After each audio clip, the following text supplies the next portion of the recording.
Hey everybody! Welcome to the Night Owls podcast. Today is Friday the 13th, so we're going to be talking about paraskevidekatriophobia, which is the official name for the fear of Friday the 13th. Yeah, try saying that 13 times fast. Right? Alright, we ready to get into it?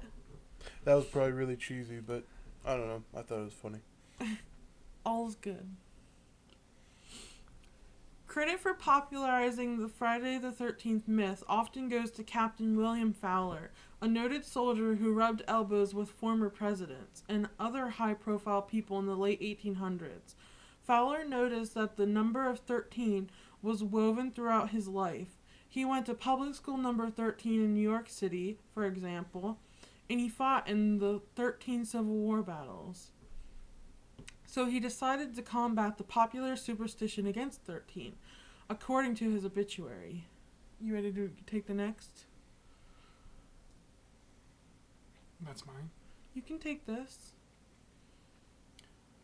Fowler started a society called the 13 Club, which held its first meetings on September 13th, 1881.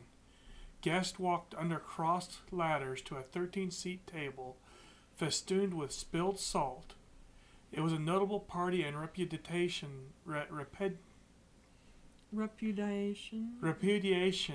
of superstition. But Fowler can't take credit for Friday the 13th. Specifically, September 13, 1881 was a Tuesday. Another account detailed in a blog by the New York Historical Society puts that inaugural meeting on Friday the 13th, January 13th, 1882, at 8:13 p.m. in room 13 of Fowler's Knickerbocker Cottage. You want to take the next? The idea that 13 was an unlucky number may go back to ancient mythology. According to Donald Dawsey, author of Holiday, Folklore, Phobias, and Fun, Outcome Unlimited, is that Printing House? I don't know what PR stands for. Something, which was written in 1992. A Norse myth told of a dinner party for 12 gods at which a 13th guest showed up uninvited. The gatecrasher, the trickster god Loki, shot the god of joy and happiness Balder. No, that's where that sentence ends. He shot Balder. The Christian tale of the Last Supper likewise holds Judas, Jesus' betrayer, as the unlucky 13th guest. Friday has also been considered an unlucky day in Western tradition. E. Cobham Brewer's 1898. I'm sorry, I'm a little bit dyslexic, so I read stuff backwards a lot of times. Maybe these guys can keep me in line and check me whenever I'm out of line. E. Cobham Brewer's 1898 Dictionary of Phrase and Fable claims Friday as the day that Jesus was crucified and perhaps the day that Adam and Eve ate the forbidden fruit in the Garden of Eden. According to Christian beliefs, in 1882, poet John Godfrey Saxe published a poem called The Good Dog of Brett about a poodle that roams the city with a basket bringing donations home to his blind master. On a Friday, a day when misfortune is a pest to fall, a cruel butcher chops off the dog's tail. Baptist. Okay, Aptist. Most apt would be a more correct grammar there. But yeah, chopped off a dog's tail. Not great. Don't do that. That's mean.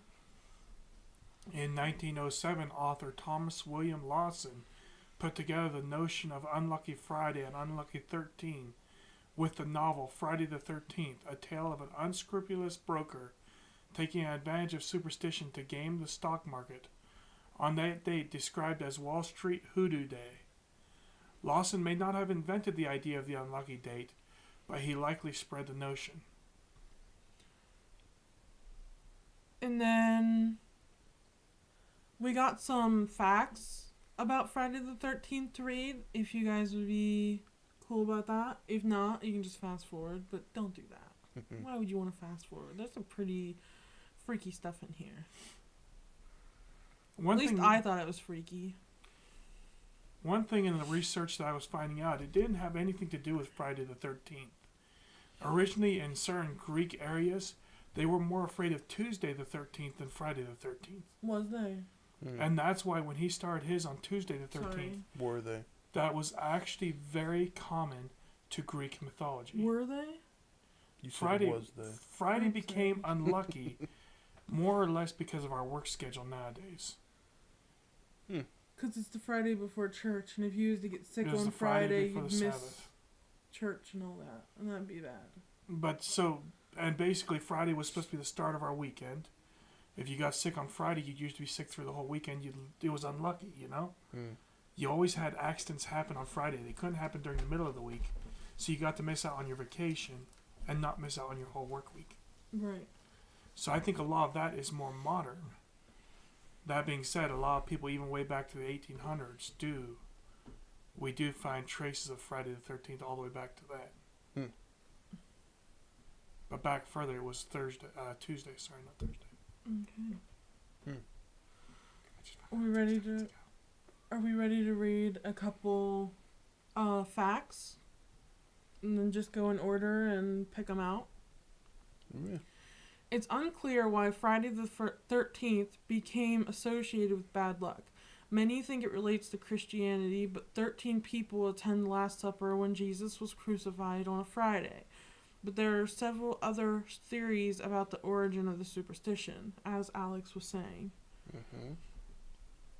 Some religious groups even believe the day is actually sacred and associate it with creativity, beauty, wisdom, and divine femininity.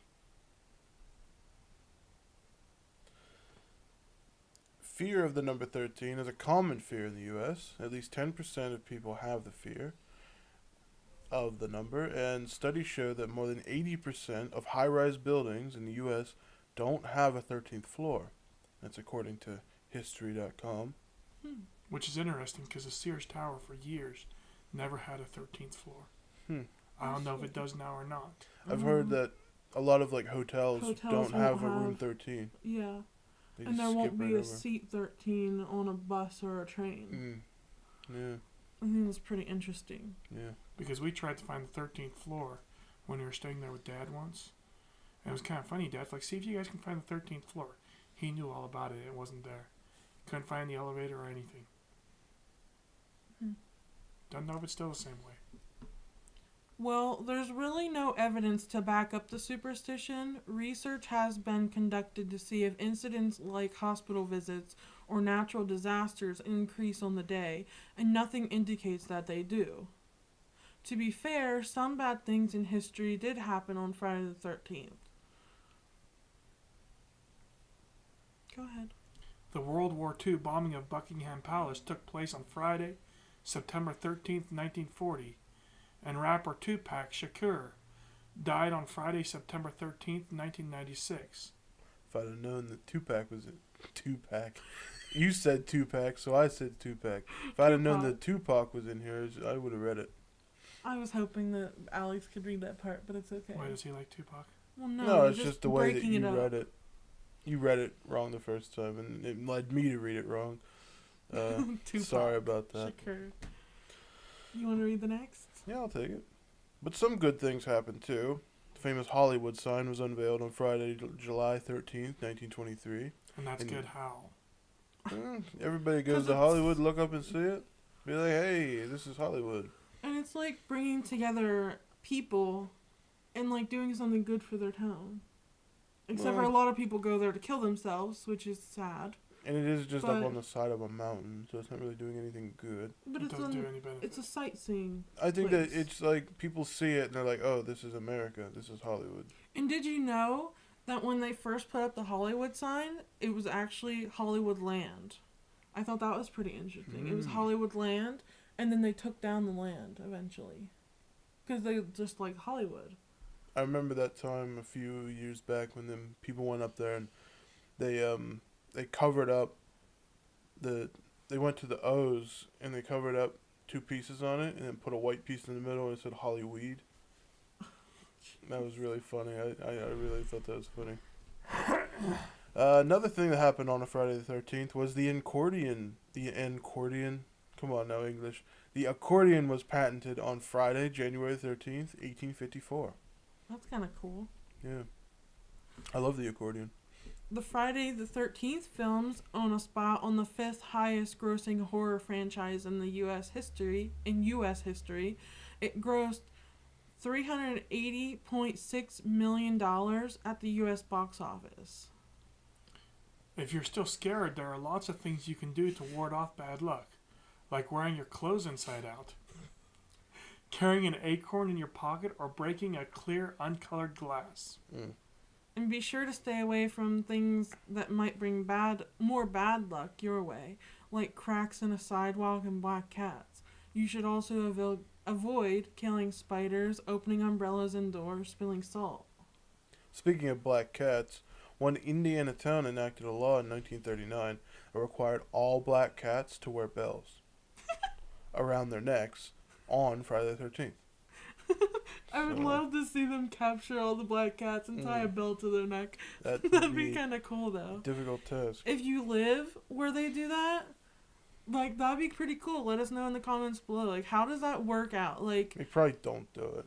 in an Indiana town That being said, it was in 1939. in 1939. They probably Like, your don't. grandparents probably did it. Your great-grandparents. I don't think anybody ever did it. I think it's just a thing that someone said. I think it'd be just pretty cool, because. though. That would just seem ridiculous to actually try and do that. But But hey, I don't know what people actually do. If it is your town and they actually wrangle all the cats up and put bells on their necks, more power to you. Right? We also have to figure out what percentage of black cats would you have in a town. Hmm? Right. I don't know. I guess it might be like a if you see them, catch them and bring them in, and we'll put a little bell on their neck and Right. send them back out. I think that's kind of cute, though. You want to read the next part? Go ahead. I was asking if you wanted to. It's your turn. Superstitions around the date actually take a toll on the economy. It's estimated the U.S. economy loses more than $800 million annually because of the fears of the 13th. But that means you might be able to get some sweet discounts. Flights are usually cheaper, and it costs less to get married on Friday the 13th. It has also become tradition for tattoo parlors to offer $13 tattoo specials. I think So- that would be kind of cool. So if you guys want to get a tattoo today, today's the day to get it. If you Yeah. want to get yourself a little Maybe we'll have to get memorabilia. tattoos later on. Huh. Yeah, we should do that. We should. Go out and get a tattoo just to have one. $13. What do you get? Like a little A star, just a little star. a little heart, a dot. Oh boy, quite the memento for such a day as this. I'm sorry, I'm just scrolling through trying to find my stories. Yeah, I think that's the start right there. Yep. I keep doing that. Okay. Now, do we want to read the stories or go to yours first? Let's do yours. Let's finish off yours. Okay. So I found some stories online. About Friday the 13th. I tried to get the closest I could. They really don't. There's not really that many stories about Friday the 13th that I could find. Right. Like, there was actually one really cool one, which we're gonna read. I'm super excited about that one. That one, like, gives me chills everywhere. It's just so scary. Most and of freaky. the Friday the 13th stories you'd ever find is stuff out of like the Twilight Zone, you know, Right. where it's always cheesy and not very good, if you ask me. I don't know. To find actual stories that are about the day and that sort of thing it's a rare thing. You can search and it's very difficult to find. Yeah. And then also, like, one of the stories that I have would have actually come from when I was with the Amish, and they told me the story. Don't ask me where they learned it. But it was about a guy who had fear of Friday the 13th, and their way of telling the stories was to show that it's not really the day. So Okay. he had paraskevidecatryphobia. Very much so. As you can tell, we sat here for quite a long time practicing that word. We Yeah. still can't get it right. We probably don't have it right No. now. Paraskevidecatryphobia. Someone in the comments is gonna be like, Well, I'm a major Latin. in languages, and this is how you actually say it. That's all right. Yeah, let us know Yeah, how to actually, say do it. let us know. I That'd would be like to know. awesome. We need to know how to say it. Yeah. We were Yeah, trying to look What we online. should do is all say and- our version of it. Paraskevidecatryphobia. You say the way you say it, she says the way she says it, and I say the way I say it. Well, we all Yes. say it the same way, right? Yeah. Pretty much, I think. Yeah. And we can say if Paraskevidecatryphobia. it's right. Yeah. Okay, we ready to read some stories? Yeah. Yes, sir. During the Lowestoft Seafront Air Festival in England, one teen spectator was literally given the shock of his life when he was struck by a stray bolt of lightning. Miraculously, he survived and was immediately treated for a minor burn on his shoulder. I'm But what sorry. truly makes this a strange story is the fact that the boy was 13 years old, struck at 13:13 military time, and it all took place on Friday the 13th. I'm sorry if y'all saw me laughing. I'm not laughing about this tragic young gentleman's story. I'm talking about the way it's written. It's lightning was spelled wrong, and there's an extra e in there, and it's spelled lightning. Like he all of a sudden weighed less. Sorry, I just saw that and I couldn't help. Okay, this is one of my favorite stories. I heard about this a long time ago, and I actually looked into it. It's actually accurate. Mm-hmm. On Friday the 13th, 1969, a black cat darted onto the field during a decisive late-season matchup between the Cubs and the Mets, both jockeying to lead their division. As the story goes, the cat ignored the Mets and stared into the Cubs' dugout for 10 seconds before disappearing.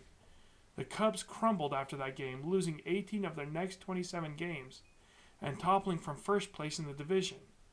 They didn't really shake that curse until last season and then lost to the Mets in the playoffs. And to this day, they are still trying to get past that bad luck. They did win a game, but they say that they've never been able to fully shake off that curse. They've only won a single game in 40 years. I think that's what it is, something like that. I That don't know. seems ridiculous. Yeah, it's been bad. I don't They- follow baseball, so They I trace it to Yeah, that. I I remember remember. hearing about it. Was the Chicago Cubs? Who's the Cubs? I have no idea. I don't follow I don't baseball. I couldn't tell you. It's Cubs something. I don't Someone know. will let us know in the comments. Mm-hmm. It was the Chicago Cubs and New York Mets, I think. Do you want me to take this story? Sure. On Friday, October the 13th, 1972, I'm sensing a trend. A plane full of Uruguayan rugby players crashed into the snowy Chilean mountains. Only 27 of the original 45 passengers survived, though. The bad luck continued. Without supplies, the survivors had to eat their deceased teammates. A few weeks later, an avalanche killed 8 more of them. And of the 16 remaining survivors, none of them were rescued until the end of December. So, man, that's... I actually didn't pre-screen this story. I didn't read it until now. That's actually really... That's sad. I don't... Mhm. Man, I feel bad about that. Those poor guys. Yeah. Mm. It makes me, like, kind of creeped out, but really, like, sad for them. Mm. You know what I mean? It said that they were soccer players? Rugby Rugby players. players. Rugby players, I'm sorry. Rugby, if you know anything about rugby, they're tough people. Yeah. Yeah. And they had to, like, fight that way, you know? Not that they were fighting each other, I mean, like, they were fighting for their lives to stay alive. And it wasn't helping them. That's really sad. Mm. And now this next story is my favorite one. This one gives me chills. It makes me laugh. It just sparks joy in my heart. I don't know, something about it just gets me. North Wales bus conductor Bob Renfrey once made the news on Friday 13th, November 1987, after deciding to pack in the day altogether.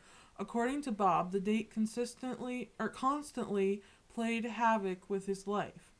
On various Friday the 13th, he'd written off 4 cars, lost his job, fell into a river, crashed a motorcycle, and walked through a plate glass door. In an ironic twist, when Bob passed away in 1998, his wife Betty tried booking for his funeral for a Friday the 13th in March, but all the undertakers were busy that day. Bob would have seen the funny side in this, said Mrs. Renfrey. Mm. I love his misfortunate life. Mm. I really like that. That makes me laugh. Mm.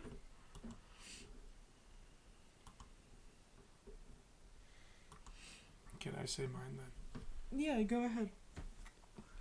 So the story the Amish would have told was about a man who decided he wasn't going to go to work today because it's Friday the 13th. He figured he'd get bad luck, you know. So he stayed home, stayed underneath his covers, and a mouse jumped over the top of his bed. He just saw it run across the top, so he kicked at it. And in kicking at it, he smashed his toe against the end of his headboard, busted his toe, so he jumped up and started screaming, hopping around on one foot while holding the other one, lost his balance, tripped, fell down the stairs, and broke his neck on the bottom landing. So they showed that no matter how much you tried to avoid Friday the 13th, somehow it'd still get to you. A little bit of a weird story. Don't know who made it up. Don't know where it came from. But the Amish will always love talking about it on every Friday the 13th. Ugh. Yeah, that's... Could you imagine?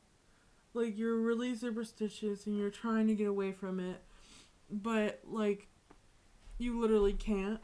That misfortune gets you even when you're at your house. Like, in your private, Final safe place. Destination. Right. Yeah. They tried to escape death, but it still came for them. Sippy break. Yeah. I don't know. It's interesting. Do you want me to go into my stuff that I've... Sure. Yep. And So- we'll read as you want us to. So I mentioned we mentioned Donald Dawsey earlier. And, PhD. a PhD, as a matter of fact. Whispering doesn't help. They'll be able to hear it. So if you're going to say something, just go ahead and say it. Just want to put that out there. Just want to make sure you knew he was a doctor. Oh, yeah. Dr. PhD. Donald D. Dawsey. That's PhD is quite a lot of work goes into that. Mm-hmm.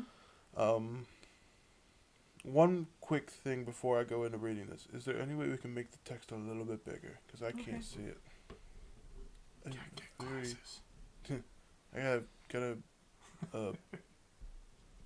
better eyes at some point. Mr. Smartass is telling you how to do it. That's too big. One bigger. That'll work. That's funny. Whoa. What happened? Sorry, folks. We're having some technical difficulties. Someone just needs to get some glasses. True. You're stealing my smartass. Alright, so Dr. Donald Dawsey, it's alliteration. He has Written.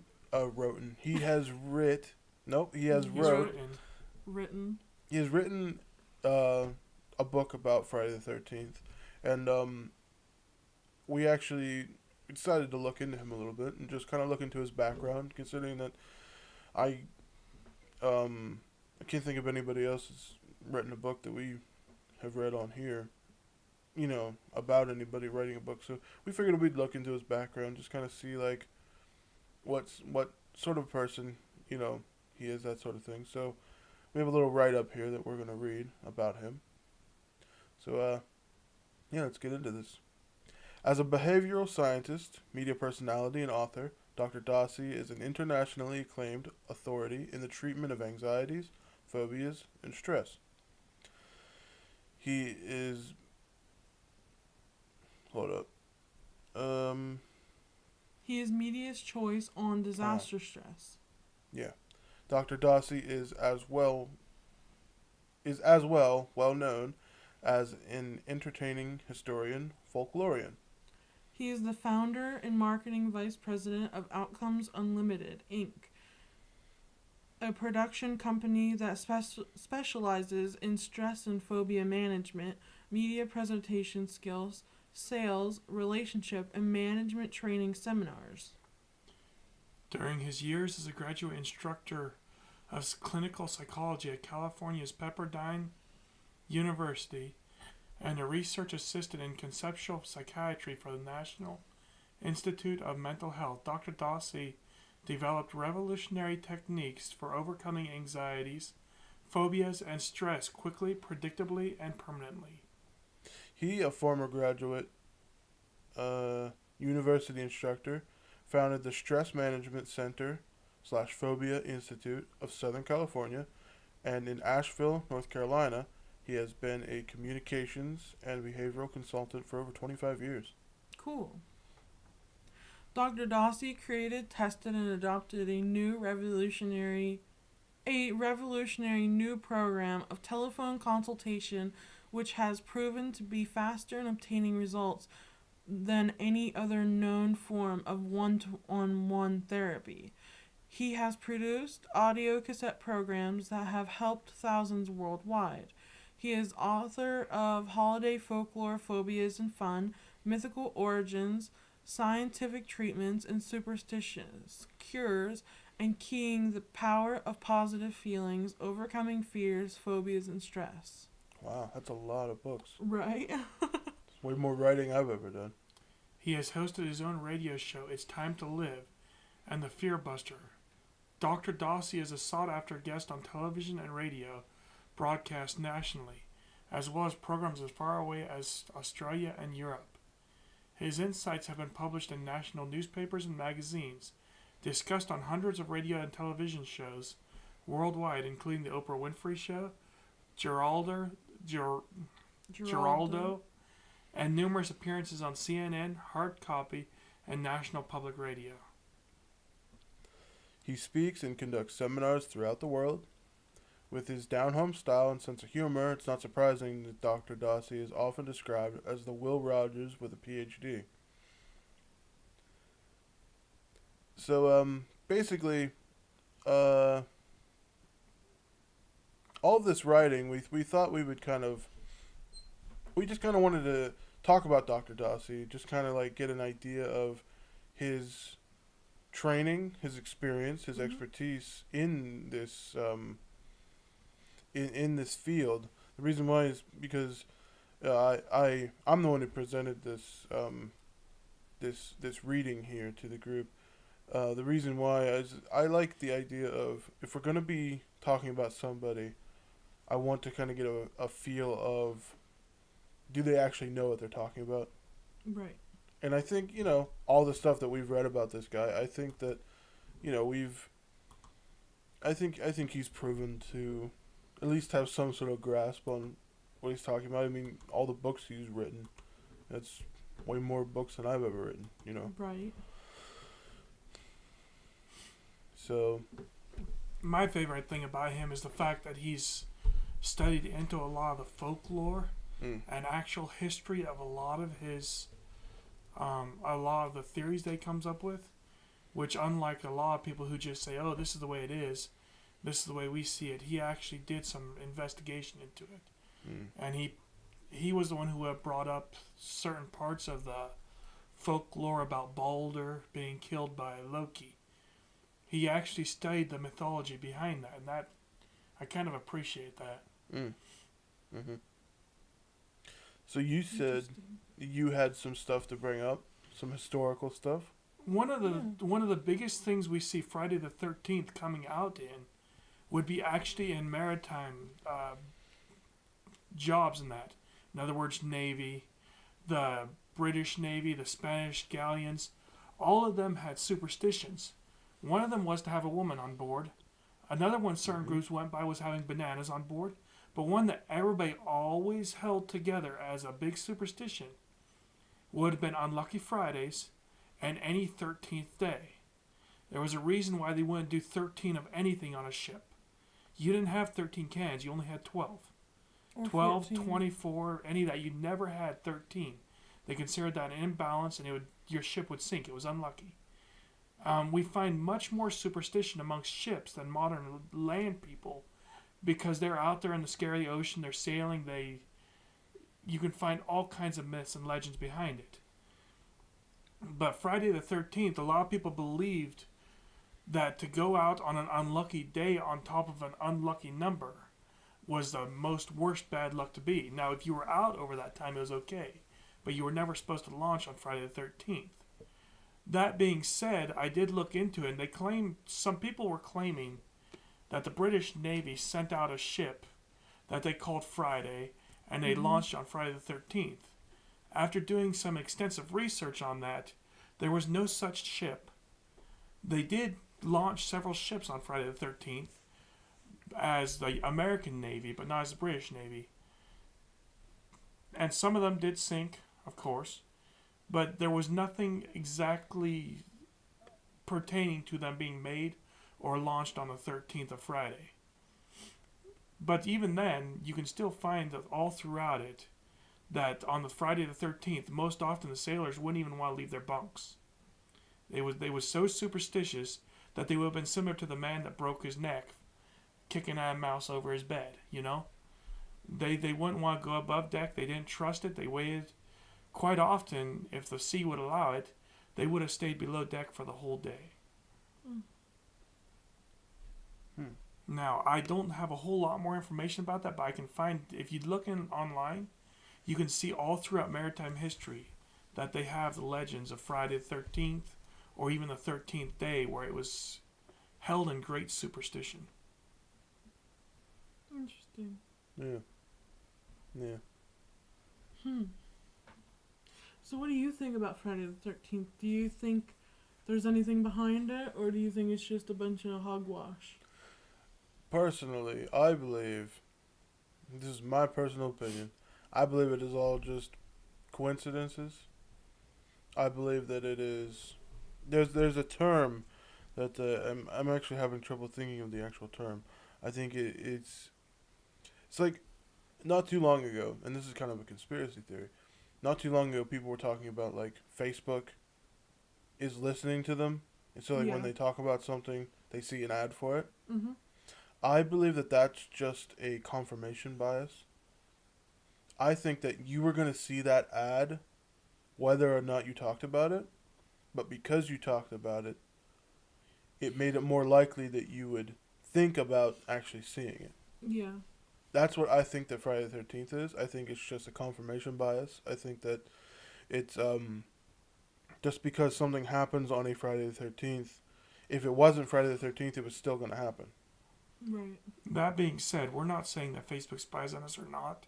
We'll We'll get on that in a later time. That's a theory that I think we'll bring up at some point. But again, I just brought that up for the idea of the confirmation bias. I think if you're looking for it, you'll see it. Honestly, I mean, I'm not superstitious about much. Right. I believe black cats. People say they're unlucky. Everybody associates them with Halloween or Friday the 13th. Well, in my opinion, you own a black cat, you get everybody else's bad luck. And it turns into good luck. Because it takes their good luck away from them, so all they're left with is bad luck. So if you own the black cat, you get all that good luck. That's just a joke, guys. I just think it's kind of funny because people have superstition about cracks on sidewalks. They have superstitions about Friday the 13th. And they're real fears. I am not downing anybody's fears. Right. But what I do want to say is this. In all the study I've done on Friday the 13th, all the time I've spent working on Friday the 13th, not one single time have I had a single damage happen to me, anything different on Friday the 13th. I mean, heck, I cut off part of my thumb, but that wasn't even Friday the 13th. I got hit by a car, and that was on November 9th. So, all my bad stuff didn't even happen anywhere close to Friday the 13th. Yeah, today is Friday the 13th, and I don't think anything's happened today that I can think of to any of us that could even be considered. Not yet. There is the rest of the day, so who knows? Right. What about you, Lindsay? Do you have any sort of... What do you think about? For me personally, I do not think that Friday the 13th is anything to be scared of. But there comes out stories like Bob Renfrey's story, the boy at the concert, at the showing or whatever, and he got struck by lightning in his shoulder.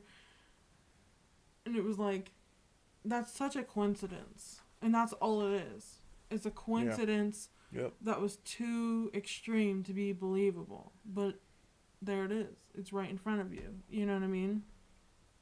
Now I know I just think it's a lot of coincidences. Yeah. Just big coincidences, I think. Yeah.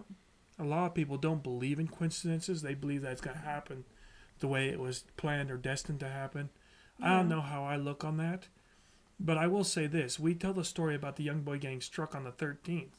Mm. For all we know, it could have been a 12-year-old on the 12th, on a Tuesday, and it was at 12:12. We could then associate it with unlucky 12, Right. and I'm sure there's all kinds of stories. If we would produce a fear of something, and then just say, okay, October 22nd at 3 o'clock in the afternoon, bad luck happens, and we'd Right. spread that around, everybody would believe it. Yeah. Would you believe me if I tell you all the time we'd see these? Well, let's say, for example, September 11th, 2001, for us that live in the United States. That was a bad day. Now, what if we'd say that September 11th of 2002, September 11th of 2020, we're going to see something bad happen? So somebody goes and breaks their leg on that day at that time. I think, what was it, in California, 8:30 in the morning, I think it happened? Something like that. So somebody breaks their leg at exactly 8:30 and they say, oh, there's the September 11th curse. And then all of a sudden stories would start spreading around and we'd have the same kind of paranoia Right. and fear come from that as we do Friday the 13th. Yeah. There's no real base. Somebody came up with it because they thought, oh, they always got hurt on the 13th. For example, the man who had the 13 people gathering, walking underneath the ladders, he was testing fate because 13 always happened. Wasn't it William Fowler? Is that what it was, William Fowler? So he was challenging fate, but in doing so, it brought about more knowledge about the 13th. Yeah.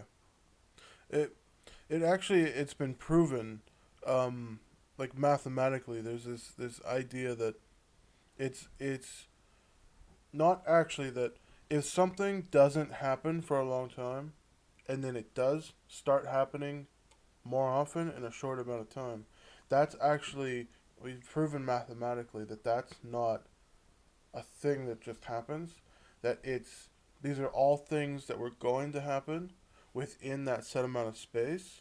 It just so happens that they all took place at the end instead of spread out or Right. like at the beginning or what have you. You know, Mm-hmm. that's actually been proven. That's just a mathematical thing that it just happens that way. Yeah. You know, to me, it's just, like I said, it's just coincidence. And, you know, you had mentioned something, Lindsay, about the idea of fate, about the idea of something, like, things are set to happen a certain way. Yeah, I say that a lot. Yeah. Everything is meant to happen the way it's meant to happen, and you can't change it, no matter how much you want to. I'm Okay. sorry, I have to cough. I'm sorry. Were you meaning about how when Lindsay was saying about happening to that kid that That was just a coincidence. and I was saying that a lot of people don't believe in coincidences. Yeah, I'm They talking believe about in that. fate. Well, I would like to get it, because that kind of, we're in that sort of topic. Is it okay if we talk about that idea of, does fate exist? I believe so. Lindsay thinks so. What about you? If we wanted to go on fate, we find fate all throughout. Even to the beginning of time, there was what was it, Twins of Fate, I think it was, I don't know. that they worked on a loom and they would sew everybody's fate into it. I strongly believe that there's some truth to fate is the way it's going to be. I also believe that fate can be changed, as we find in certain Greek mythology, which I do keep on going back to Greek and Norse mythology. They're one of my areas I like to study. But you can find out where one of the demigods thought that fate was against him. So he went and he actually cut the strands of fate in the loom to change fate so that it would go the way he wanted it to. Now we see other remakes of that years later on in our movies. The magicians do a stage of it where they change fate on the looms of fate. Now those are all, of course, made up, but they do base off of standard myths. I can't remember which demigod it was who was able to go in and change fate himself. And I think, sure, there's fate, but I think we have a choice on how fate deals with us, Mm-hmm. if that makes sense. Right. And I personally, I put no stock in the idea of faith at all. Or fate. Fate, not faith. Fate.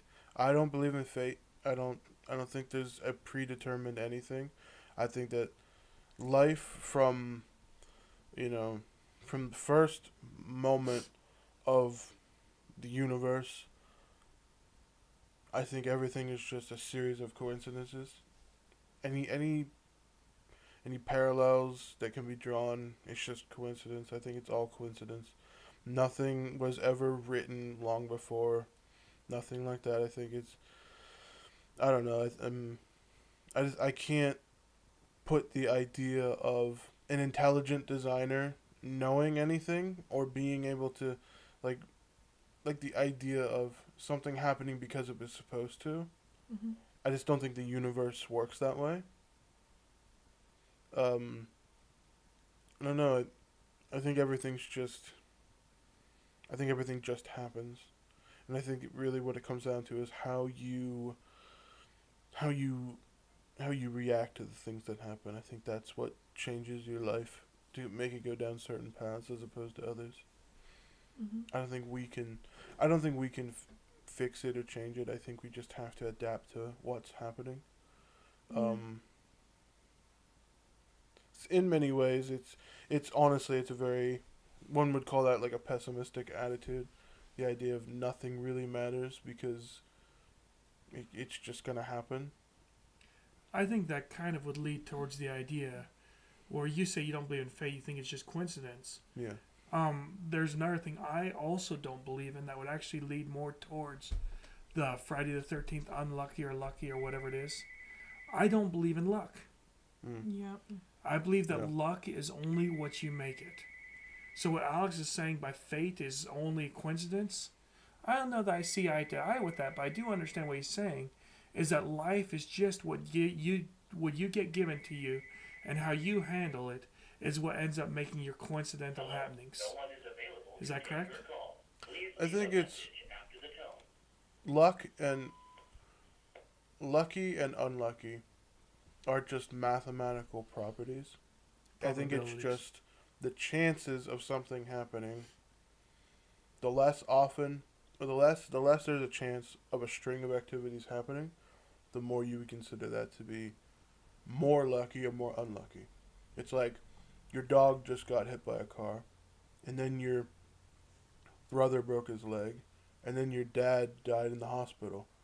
That's just mathematical probability stacking more and more less likely, Or it's And just what- a country song. right? And you would call that unlucky. But it's not real. It's just luck and unluck to me is not real. It's just mathematical probabilities stacking in a way that just you wouldn't consider it to be a thing that would happen.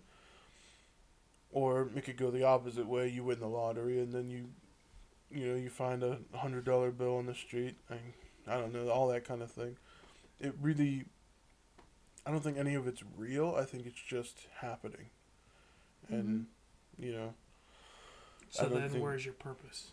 exactly. It's in many ways, it's a lot like, nihilism. Like a little bit of that, what was his name? The guy with the big mustache. Nietzsche, or whatever his name was. He was like a real influential nihilistic figure. He's all about that. Just make your life of. I'm not sure what his name is. It's the idea of nihilism is to basically you have to take control of your own life because none of it matters and you can just do whatever you want.